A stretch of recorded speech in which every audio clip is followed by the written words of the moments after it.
Good morning, class. We are working on Reader's Notebook, Lesson 29, pages 400 and 401. We are reviewing uses for commas, and it says other uses for commas. This is items in a series of 3 or more, elements of dates, and elements of an address where they appear in a sentence.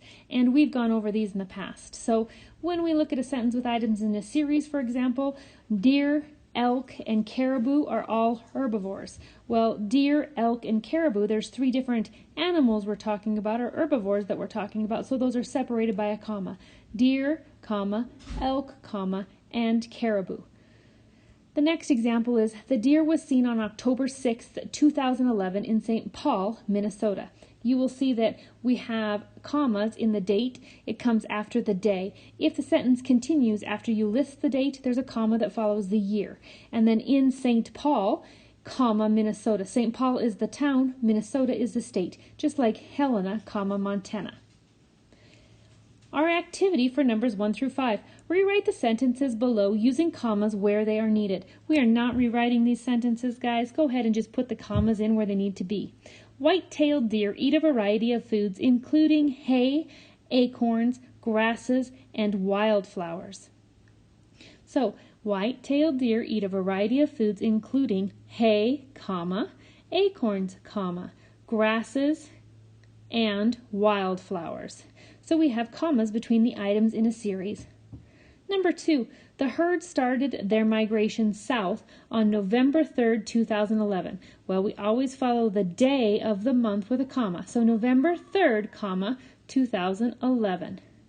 I'll have you complete 3 and 4 on your own.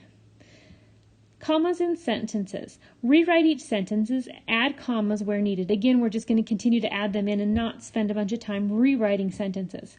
Number 1, the tundra, a treeless plain of Arctic region, has a permanently frozen layer below the surface of the soil. Here we have an appositive like we went over yesterday. The tundra, there's our noun, and it's followed by a comma because we have an appositive phrase, a treeless plain of the Arctic region has a permanently frozen layer below the surface. So remember, we offset that appositive phrase with commas. So the tundra, comma, a treeless plain of the Arctic region, comma.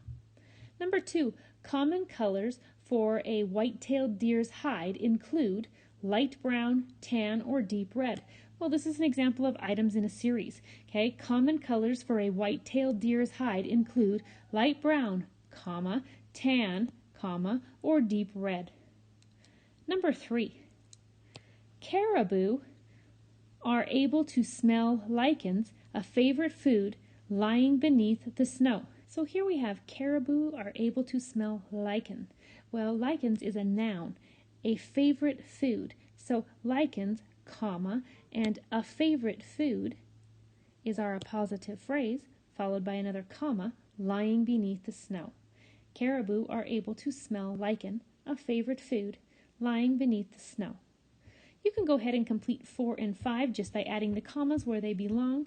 And when you are finished with pages 400 and 401, please take a picture, attach it to your assignment, and upload it and turn it in on Teams. Thank you.